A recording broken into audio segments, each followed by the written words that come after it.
Tonight, a powerful hurricane hits home. Even though it's not there, but your mind is like everything is there. The life-threatening storm bearing down on Jamaica. I just want everybody to try to be safe back home. And people in Waterloo Region. I'm feeling scared, a bit overwhelmed, and just want to know, I just want this thing to come and go. Nervously waiting to know about the impact. Awaiting answers. There should be charges. Somebody should be responsible for my son's death. And how come nobody's been charged? I don't get it. 1 year later, a mother's search for accountability over the prison death of her son. And a curveball hit high and deep. A tight turnaround to bounce back. Blue Jays fans in Waterloo Region. Definitely a great electric vibe happening in the restaurant. And across Canada on World Series watch.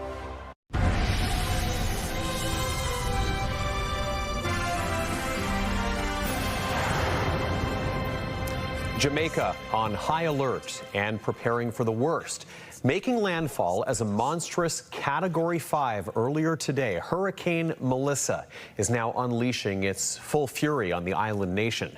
It's hitting the island with the full force of one of the most powerful hurricanes ever to make landfall in the Atlantic Basin.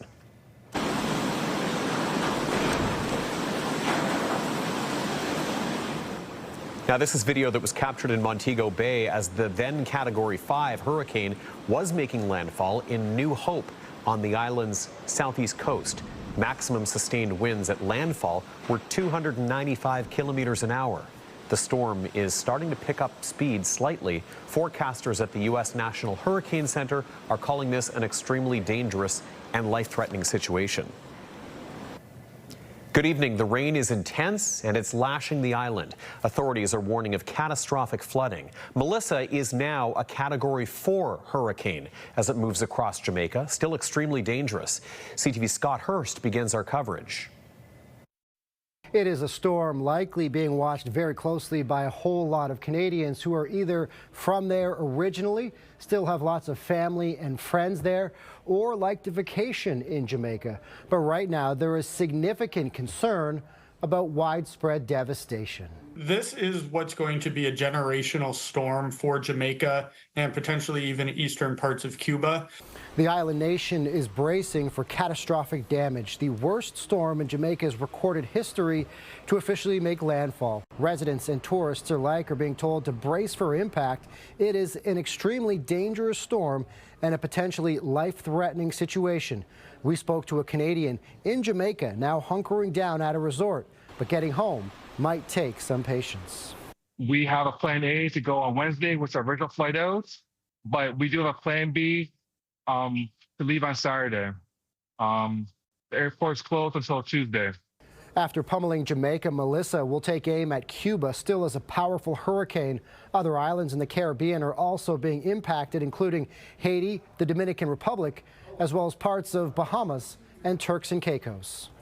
Even before landfall, Hurricane Melissa is being blamed for 7 deaths in the region, including 3 in Jamaica during storm preparations. Scott Hurst, CTV News, Toronto. All right, that's Scott Hurst in our national newsroom. And now people here in Waterloo Region with family in Jamaica. Well, some of them tell us they're feeling scared and thinking of their loved ones. CTV's Karis Mapp is here with some of their stories. Karis, what are you hearing? Well, Tony, I spoke with a local restaurant owner who said his family called him around 5 o'clock this morning and they're trying their best to keep their spirits high. However, someone else I spoke with late this afternoon said once the hurricane touched down, it's been radio silence due to power outages, and she's now waiting for word on her father and son. I miss Jamaica. It's my hometown, but I try to be comfortable anywhere I am. Orville Edwards spent the first 36 years of his life in Jamaica. The restaurant owner originally opened Silver Spoon back on the island before moving to Canada and opening the namesake in Cambridge. But his sisters, nieces, and nephews are all still back home. This morning they called me about 5 o'clock and they was trying to, so they always give me a heads up. The family is no stranger to hurricanes, but with Melissa's estimated devastation, Edwards says everyone is uncertain of the future. They feel a little bit scary, but them still put the happiness on them face. But they're really scared in their heart because, but Jamaicans like this now, even though them scared, they try to help out each another the same way because it's like a family there, you know? With hurricane season in Jamaica beginning in June, relief efforts are already underway. The Jamaican Red Cross is the first organization. They have hundreds of volunteers already mobilized, trained, and ready to go. And when they indicate that they need some extra assistance, we have Canadians on standby who can deploy within the hours. Local organizations like the Caribbean Canadian Association of Waterloo Region are also looking to help by organizing a fundraiser. We are just waiting to see after the hurricane to kind of do a needs assessment to see how best we can help them. All hands on deck, especially with Tamara Cooper's father and son also back in Jamaica, who she spoke with earlier today. Hurricane Melissa had taken landfall, so all electricity is out, so it's kind of black out at the moment. Now, the waiting game to hear from loved ones. Cooper says she remembers being back home when a hurricane touched down. No water for weeks. So the truck would have to come with water, you'd have to wait to have electricity. It was devastating, but we got through it. Resilience overpowering devastation. As for Edwards, he said he plans to return to Jamaica in December and hopes to reunite people through the power of food. So that's my plan, is to go over here, have some fun with the people, cook, sit down and eat with them. That is my whole joy when I go back home. The Canadian Red Cross put out a notice this afternoon appealing for donations. Anyone interested in donating can do so online at redcross.ca. Tony. Karis Mapp with the latest on Waterloo Region, keeping an eye on that storm. Karis, thank you. And let's head over to Alex Pinto at the weather wall now as we take a little bit of a closer look at the path of Melissa and sort of what we've been seeing throughout the day today. Yeah, that's right. So as you noted at the top of the hour there, did make landfall as a Category 5 storm. It is now officially a Category 4. That happening during the 5 o'clock hour officially. So dropping, but still quite strong, especially when we look at winds. So even getting into overnight tonight, 140 miles per hour, which equates to about 240 kilometers an hour. That's what we could see in terms of max wind speeds for tomorrow. But today, as we heard, 295 kilometers an hour. So very, very strong winds there. It officially did make landfall 1 o'clock this afternoon, considered the strongest hurricane since Gilbert. That was back in 1988 as well. And in terms of the path at this point, that storm's set to head towards Cuba next. So in terms of indirect impacts for Canada, rainfall total later on in the week, especially for Eastern Canada, so out towards the Atlantic. So heavier rainfall expected to hit the Maritimes by Friday. So we're going to take a closer look at that. And of course, your local weather coming up a little bit later. Tony. Alex, thank you. We'll talk to you shortly. Appreciate it. A year after her son died while in prison, a Guelph mother is still trying to find out what happened and wondering why no charges have been laid. Brody Robinson's death was quickly deemed to be because of foul play, but there have been no updates since. CTV's Krista Simpson joins us now with more on this story tonight. Krista. Tony, tomorrow marks 1 year since Brody Robinson was found without vital signs in his cell at Millhaven. His mother is grieving, and the lack of answers adds to her pain. Standing by her son's graveside, Kelly Cox has questions about what happened that led to his death. The 23-year-old died while in Millhaven Institution 1 year ago. They just still say it's an ongoing investigation. That's all they keep telling me. Ontario Provincial Police said the initial investigation determined Brody Robinson's death was the result of foul play. Cox says she checks in weekly for information and updates and gets the same response every time. Every time I call the Kingston Victim Services, every Monday I text her and she always responds back that there's no news. It's still an ongoing investigation. It's frustrating. Correctional Service of Canada directed inquiries about the investigation to Ontario Provincial Police. OPP provided a brief statement saying this remains an active and ongoing investigation. Cox wonders why no charges have been laid. There should be charges. Somebody should be responsible for my son's death. And how come nobody's been charged? I don't get it. Adding to her pain the fact that Robinson would be nearing the end of his sentence by now. He was serving 4 years for possessing drugs for the purpose of trafficking.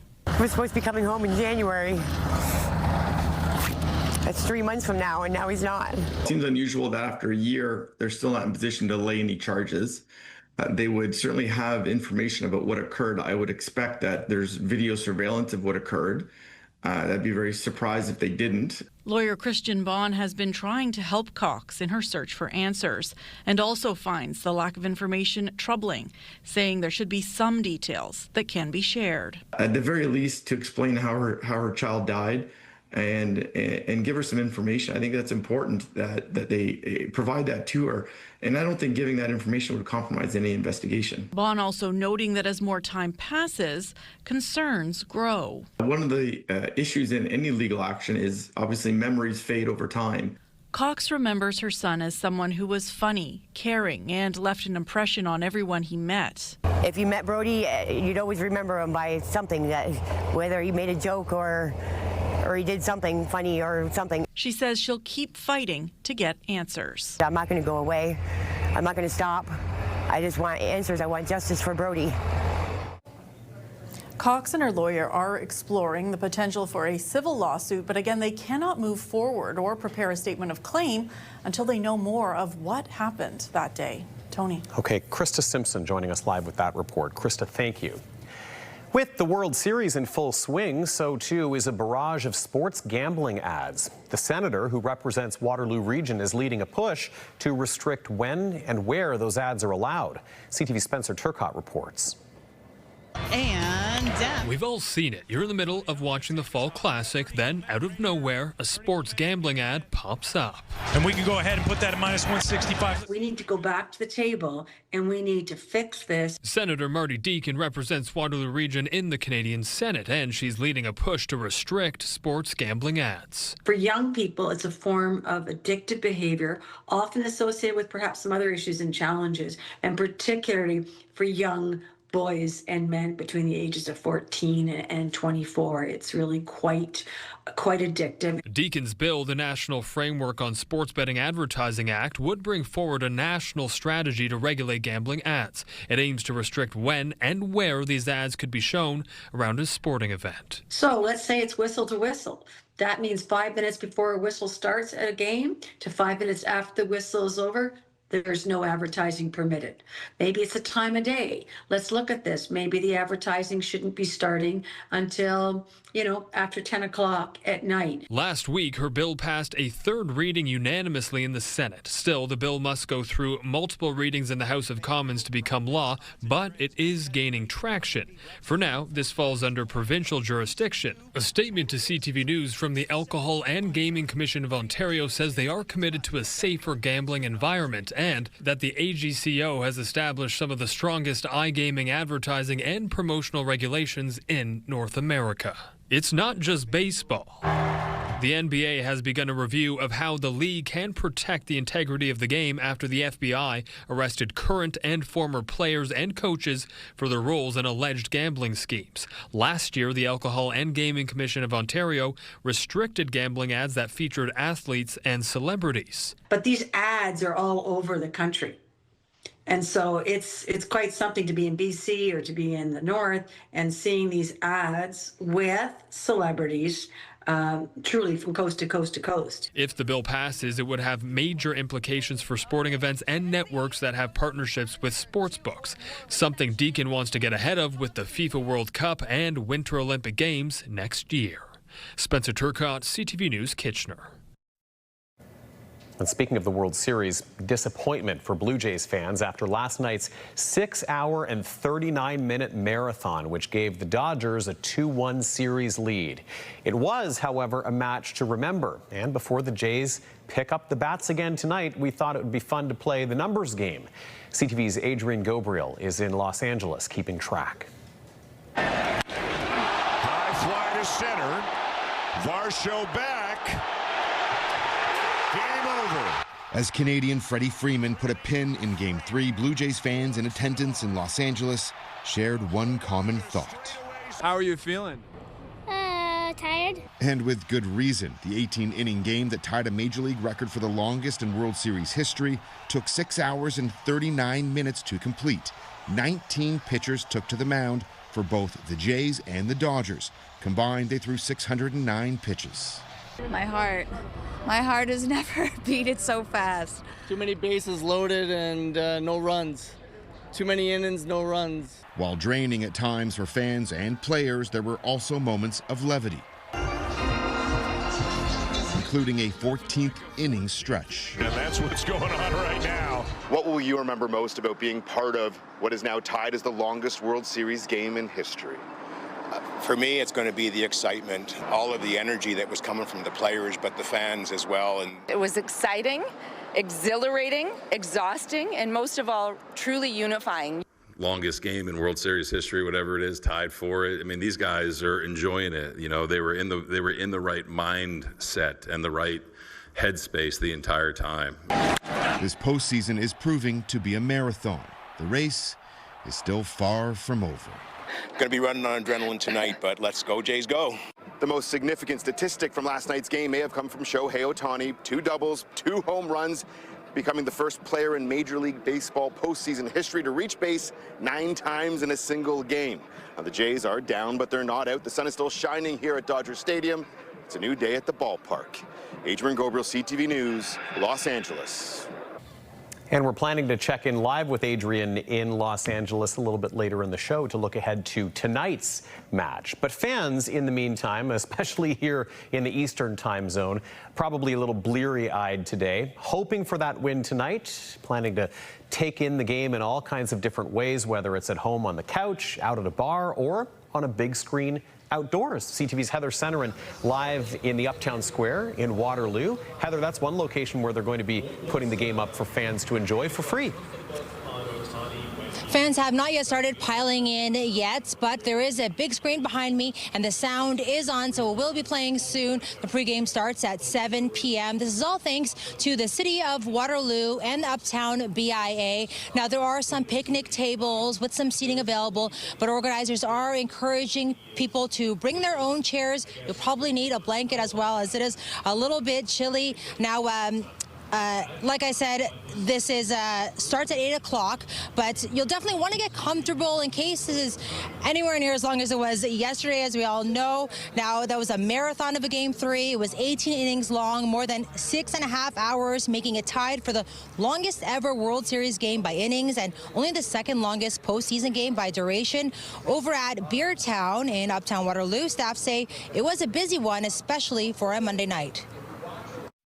Been great. There's been a really great response from our guests coming out, and even those guests that do come out to dine, not for the Jays game, kind of get swept up in the activity and the action. We've got some great features going on right now as well with our home and away collaboration. That's baseball themed, very timely, and we've got a great foot-long Wagyu hot dog feature going on right now as well for the extension of the World Series. So lots of things to check out at Beertown for the Jays.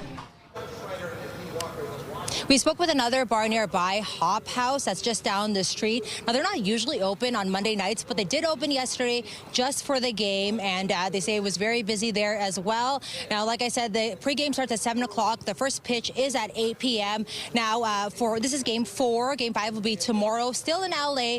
If there is a Game 6 and 7, which people, of course, are hoping for in this case, that will be back at home in Toronto. If you do want to find out a list of where else you can watch World Series games, you can check out our website, CTV News Kitchener.ca. Tony.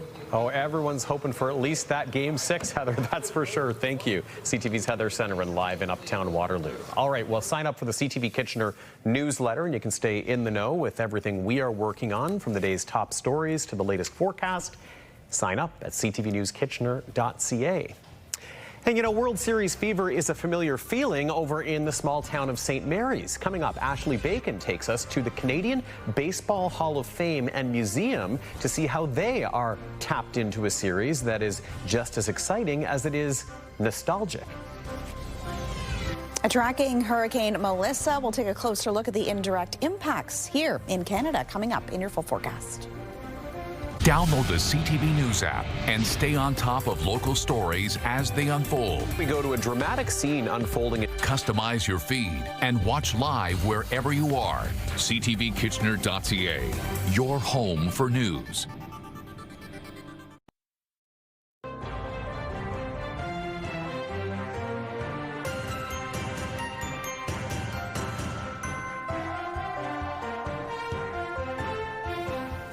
At Queen's Park today, the Premier was defending proposed legislation aimed at scrapping fixed election dates and increasing the limit for political donations. Details from CTV's Siobhan Morris. It's a Democratic dance that begins with a visit to the Lieutenant Governor, a necessary step to trigger an election. Now the government's moving to eliminate set election dates, the law in Ontario for more than 20 years. As far as I was concerned, this is a fake law put in by the Liberal government. The next election scheduled for June of 2029, but the change would allow progressive Conservatives to stay in power until at least 2030. The Premier of the day can already send voters to the polls when it makes sense for their party, something Doug Ford did earlier this year. Call an election when the time is appropriate, up to 5 years, but could be 4, could be 3. Most of the opposition fire is aimed at a planned bump to the maximum political donation, from $3,400 to $5,000. He is widening the trough so more of his friends can sidle on up to that trough. The Attorney General insists there's nothing controversial here. Manitoba, Alberta, Nova Scotia all have similar limits, Madam Speaker. Playing catch-up with municipal rules. We were well behind the City of Toronto. You can donate $5,000. But that amount is spread across many candidates. The ceiling for donations for mayor is $2,500. They're doing this in the middle of a fundraising scandal. What does that tell you about that? Opposition parties keep leaning on the Premier to fire the Minister of Labour over what looks like preferential treatment in awarding Skills Development Fund grants. They're just opening the floodgates to more Greenbelt scandals and slush development fund scandals. The government's also moving to make permanent a per-vote subsidy. The Attorney General says it's about maintaining a balance between private and public money in elections. The Canadian Taxpayers Federation has called it political welfare. At Queen's Park, Siobhan Morris, CTV News. A day after Ontario's anti-tariff ad was blamed for the breakdown in negotiations between Canada and the U.S., it's unclear just how much the Prime Minister knew about the ad. Premier Doug Ford says Mark Carney was briefed and even saw the ad. CTV's Mike Lecouture has more on the continuing fallout. Doug Ford says 11.4 billion people saw the anti-tariff ad before it was paused. And Ontario's Premier says the Prime Minister isn't blaming anyone but the U.S. President for trade talks falling apart. I think he text messaged me a few things, but outside of that... Was he happy with you? Or? Yeah, he's happy. Why wouldn't he be happy? Doug Ford describing an exchange with Prime Minister Mark Carney after Ontario's ad featuring Ronald Reagan angered President Donald Trump. The Premier said both Carney and his Chief of Staff saw the ad before it aired. A federal government source won't confirm whether or not the Prime Minister had seen it, adding they were not involved in the production or distribution of the ad. Well, they know what I was doing, and I said I was going to stop it on Monday. It was very successful. The commercial was harshly criticized by the U.S. ambassador, who said Canada had burnt the bridges with America. Conservative leader Pierre Poilievre says premiers are filling the void left by what he called the Prime Minister's inability to negotiate a deal. Once again, claims that he was on the verge of getting a deal. Then he approved the ad, and then he blamed the ad for the fact that there is no deal. Ontario's ad has garnered support from other premiers, including BC's David Eby, who's moving forward with one of his own. We are going to exercise all of our ability to get the word out, including advertising to Americans. We reserve the right to do that. New Brunswick Premier Susan Holt told reporters everyone has their part to play in this negotiation, including engaging with Americans, adding the art of the deal is a complex thing, especially with this president. Mike Lecouture, CTV News, Ottawa. King Street in uptown Waterloo on this Tuesday evening, and almost sunset, getting earlier and earlier. A little chilly out there today as well, but a rather typical fall day. Alex is back in just a couple of moments with our forecast. Also ahead, the Greater Ontario Hockey League is expanding. CTV's Colton Weens on what that means for junior hockey. And next, a timely stop for some Canadian baseball memories before a critical test tonight for this year's World Series Jays team.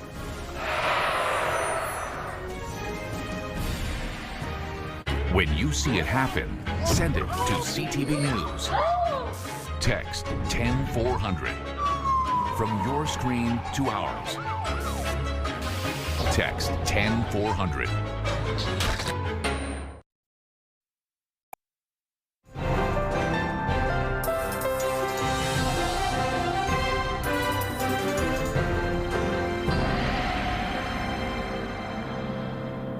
Well, it's certainly been a busy day weather-wise as we track what's been going on with Hurricane Melissa across the Caribbean.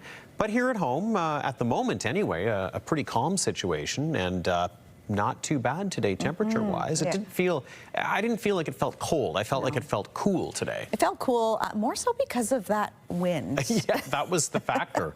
Yeah, we were out filming a little bit in Waterloo this morning, and even when I was layering up, I could still feel that brisk wind once in a while, and it was just like that extra chill that we're just not used to quite yet. Balanced out with some sun, so I feel like we found a middle ground there, but yeah, it was gusty today. Yes, yeah, and it was, to your point, nice to see a little bit of that sunshine this afternoon.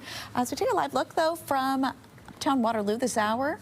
It is starting to get darker and darker. I think this might be the first shot, Tony. Beautiful shot. Stunning, but noticeably darker compared to our other live weather shots we've been seeing recently. It's the silhouette of the Seagram building in the distance there. That is because the sun is now setting before 6:20 p.m. So yes, we are noticing those days getting shorter and shorter. But yes, hopefully you had a chance to get outside and enjoy some very nice fall conditions out there, because when we look ahead to the rest of the week, yeah, a bit more cloud cover expected, and with that, the potential for some wet weather, even as we inch closer and closer to Halloween. So trick-or-treating plans, which we, of course, will take a closer look at in just a bit. But first, yes, starting with Hurricane Melissa, and I do want to talk about the indirect impacts for Canada we are seeing at this point. So this could be impacted as early as Thursday. Potentially, we could be seeing rainfall in parts of Ontario, Quebec, the Maritimes. So, yes, in particular, that in terms of the east. So this is due to a separate low-pressure system that is set to develop over the southern U.S. midweek and then traveling north, of course. Heavier rain, though, as we mentioned a little bit before, too, expected to hit the Maritimes in particular, and that potentially won't be happening until Friday. So something that we are going to be keeping a closer eye on. But yes, when it did make landfall in Jamaica, Category 5, it is now considered a Category 4 storm, and it is expected to hit Cuba as we look ahead to tomorrow, potentially into Thursday as well. But Bahamas also potentially could be impacted, as well as Bermuda. So again, a system that we continue to track over the remainder of the week. So looking at our futurecast a little bit closer to home, just a bit of cloud cover as we saw for us here in Waterloo Region. Nice to see again some of that sunshine earlier in the day. More cloud cover expected to build up as we get into your Wednesday.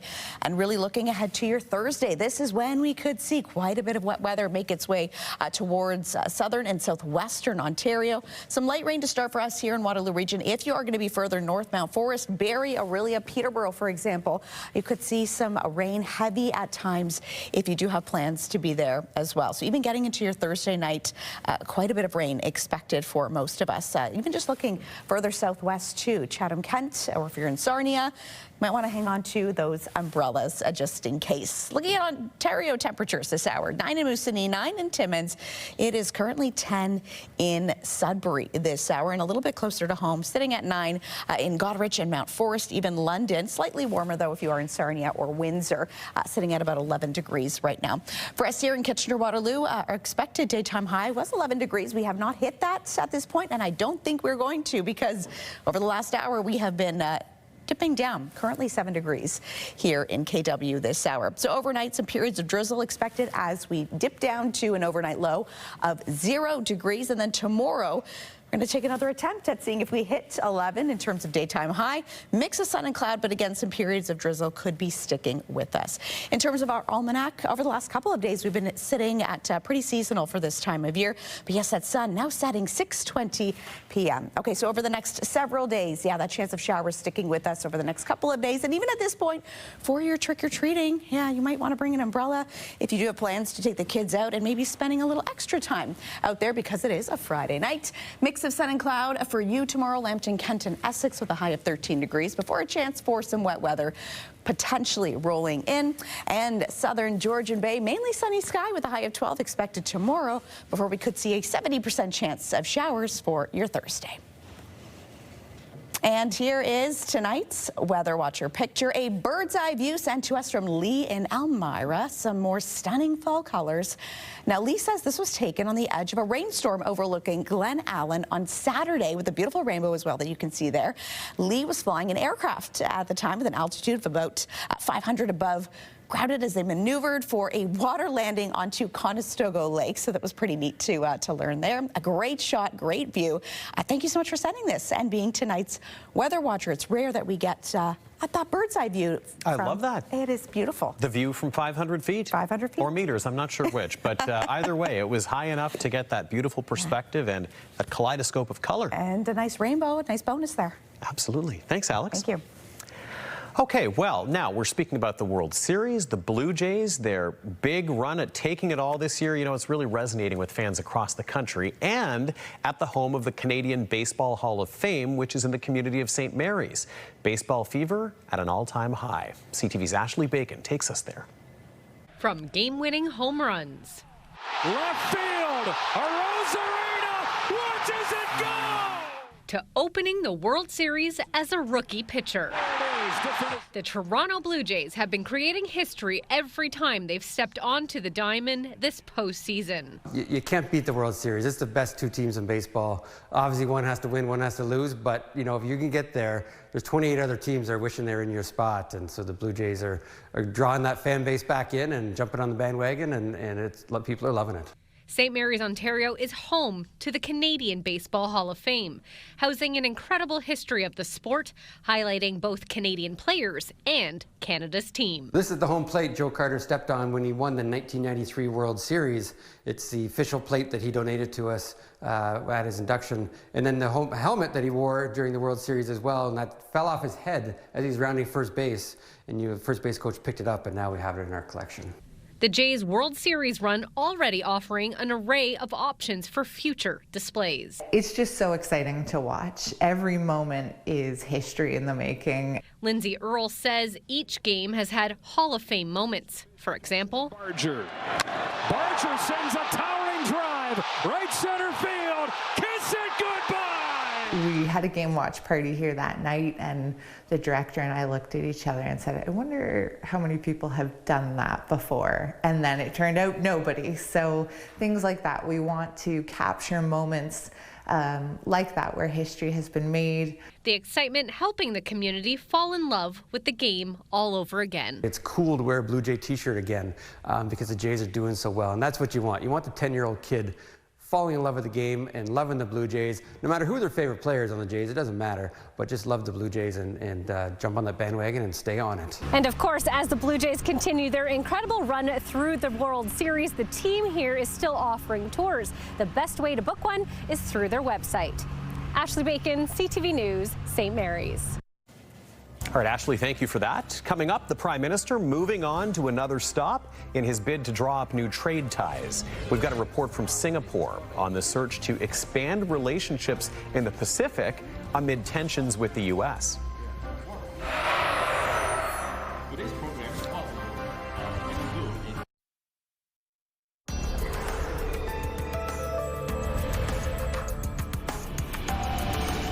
Prime Minister Mark Carney is now in Singapore, where he's meeting with the country's political and business leaders.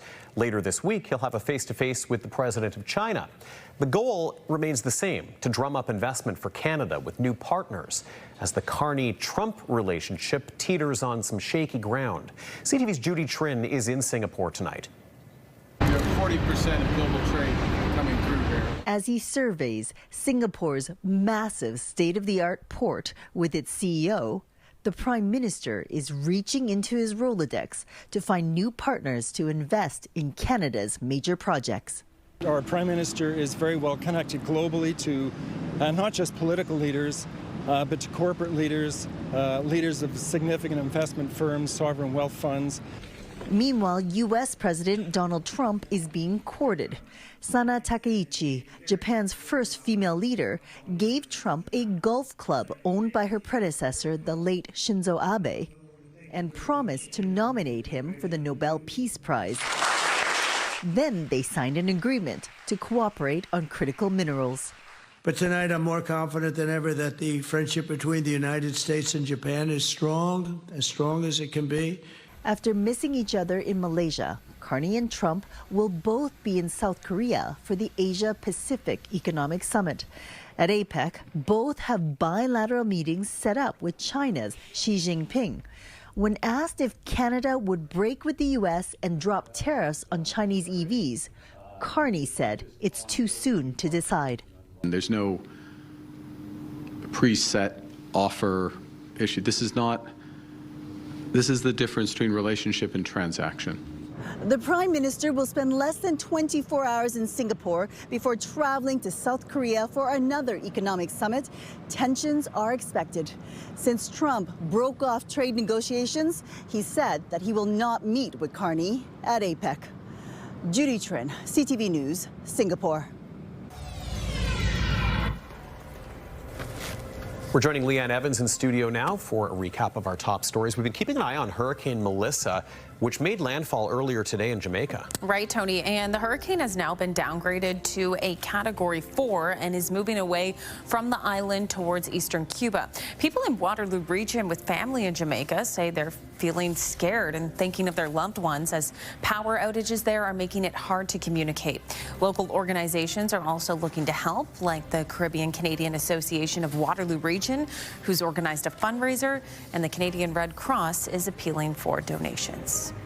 The mother of a Guelph man who died in prison 1 year ago this week is renewing her call for accountability in the case. 23-year-old Brody Robinson was found without vital signs in his cell at Millhaven Institute, and the OPP say the initial investigation determined his death was the result of foul play. But 1 year later, the investigation continues. His mother says she hasn't been given any information about his death, and she wonders why charges haven't been laid yet. And on our website, Leanne, an update on an arrest that was made in a shooting that happened more than a year ago in Waterloo. No one was hurt in the incident that happened in May 2024 at a business in the area of King Street North and University Avenue. Jalen Bell McCormack was arrested Friday and held for a bail hearing. For more information on that investigation, you can go to our website by scanning the QR code, downloading the CTV News app, or heading to ctvnewskitchener.ca for that story and many more tonight, Tony. Leanne Evans with the latest. Thanks, Leanne. Thank you. The Greater Ontario Hockey League is expanding. They're expecting to welcome a new team next season, location to be determined. CTV's Colton Weens now on the surge of interest in forming another junior club. The 23-team Greater Ontario Hockey League is set to expand by one team next season. Where that team will be is still yet to be determined, of course, but we're collecting applications now as we speak. The league is trying to balance the Eastern and Western conferences to 12 teams each. What we want is fan base. So what I say is if I look at a small town, but they've had a team prior, and they proved that they've had great fan success from surrounding areas, then that's certainly something to consider. Spada says so far he's received around 40 phone calls from interested parties, with about 7 or 8 serious applications brought forward already. Financial backing, travel costs, and the potential for fans, all major factors in choosing the right expansion spot. Spada says operating in cities with major junior teams like Guelph and Kitchener can be a challenge. Man, oh man, you put 1,000 people even in a major junior rink, it looks empty. But maybe they have everything else to offer us, then we kind of maybe figure something out with that. Players want to play in front of people. We were very successful in the smaller community and the community backing. We need volunteers. We need people that love that team so much they can't stand it. Spada says expanding more east could be explored, but travel costs are still a big issue. And while there used to be a team in Buffalo that wasn't very competitive, he's received a lot of interest from American communities. Multiple interest from Buffalo, heavy, good buyers. A couple certainly from Detroit that are strong, and certainly an interest from Port Huron as well. But that's something definitely, I think, a couple of years down the road we would look at. The new team is expected to play in the league next season, and Spada hopes to make a decision on where the league will expand by early next year. Colton Weens, CTV News, Kitchener. All right, up next, we are heading to Los Angeles. We're going to check in at Dodger Stadium as the Jays look to bounce back in the World Series just over an hour from now.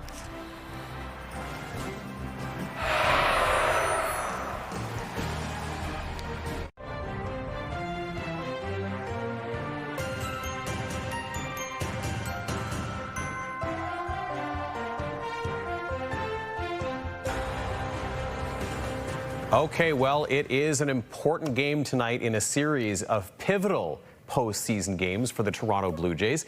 It's been just over 18 hours since last night's marathon nail-biter. It ran until about 2:52 in the morning. 18 innings, tied for longest game in World Series history. Well, the Jays and the LA Dodgers are back on the field tonight for Game 4. Of course, not the result Jays fans were hoping for last night, as that 5-5 tie that seemed to drag on forever ended with that Freddie Freeman homer by Los Angeles. And the Dodgers now leading this series 2-1. Let's check in with CTV's Adrian Gabriel outside Dodger Stadium with the latest. So Adrian, you know, marathon Game 3, how's everyone feeling there today? That's the first thing I wanted to ask you. Running on adrenaline. That's what the Jays fans I spoke with earlier today said. Hearing from John Snyder, he said his team woke up today. It's any other day. They're in the World Series. They're ready to go. Well, all of them are ready to go, it appears, except for George Springer. George Springer is not in the starting lineup tonight, which is tough for the Blue Jays because he actually, out of all of them, has had the most success against Shohei Ohtani, who after Shohei put on the show last night, well, he'll be toeing the rubber and taking to the mound this evening. Should be another classic on tap. It was kind of all about solving Shohei last night, wasn't it? And that solution was to walk him multiple times in those extra innings. It's not all about one player, but that is a big factor here, isn't it? Yeah, you know, there's so many players that can hurt you in this Dodgers lineup that really the Jays have to focus, really only a focus on trying to take a couple of them out of the equation. I've heard, you know, a focus on wanting to be perhaps Mookie Betts and Shohei Ohtani, take them out of the mix. John Schneider was asked today if his move, if he will moving forward be walking Shohei Ohtani or perhaps even walking him in the first inning. He said, I'll have to wait and see. But yeah, controlling Shohei is going to be a big part of the Blue Jays plan tonight. And of course, moving forward, no surprise to anyone who's been keeping tabs on what's been taking place here. Last night, Shohei had 2 home runs, 2 doubles. He also set a postseason record for most successful appearances, making it on base rather. He made it to base 9 separate times. That is a World Series record. Now, of course, about 5 of those times he was walked by the Jays, finally in extra innings. But we'll see what happens tonight. He is on the mound. Bieber is on the mound for the Jays, and this really is a must-win for Canada's team. The Blue Jays do not want to go down 3-1 and be forced to win 3 consecutive games against this Dodgers team moving forward. No, and quickly before we let you go, Adrian, I mean, for people who are sort of just passively watching this series, the big thing is you get one more win, and you guarantee it comes back to Toronto, too. Exactly, that's right. It is a 7-game series for a reason. So yes, if the Jays win tomorrow, they'll still be here at Dodger Stadium for Game 5, but that will guarantee that it's coming home. Game 6 and Game 7, if necessary, are at Rogers Centre in Toronto, where the Blue Jays have had a lot of success, where they had success against Seattle late in Game 6 and 7 of the American League Division Championship Series. So really, this is all about winning one game, getting back to Toronto. The task starts tonight for the Toronto Blue Jays in Game 4. This is, without a doubt, so far the most important game of the series. Well, I'll be watching Adrian Gabriel outside Dodger Stadium. Great to have you with us once again for our coverage. Adrian, thank you. Appreciate it. And let's check in with the national news team now for a look at what's coming up at 11. Tonight, the storm of the century slams Jamaica. It just sounds as if somebody's pouring buckets and buckets of water. How the strongest hurricane to hit the island in decades is wreaking havoc as it makes landfall. Later on CTV National News. We are feeling those fall temperatures tonight as conditions continue to dip down as we get closer to the evening hours. We'll take a look at how cool it could be to start off your day and wake up weather coming up after the break. Stick around for Eat Talk right after CTV News. Then at 7:30, it's The Big Bang Theory. At 8, join us for MasterChef Canada, then The Traders Canada, airing at 9 before High Potential.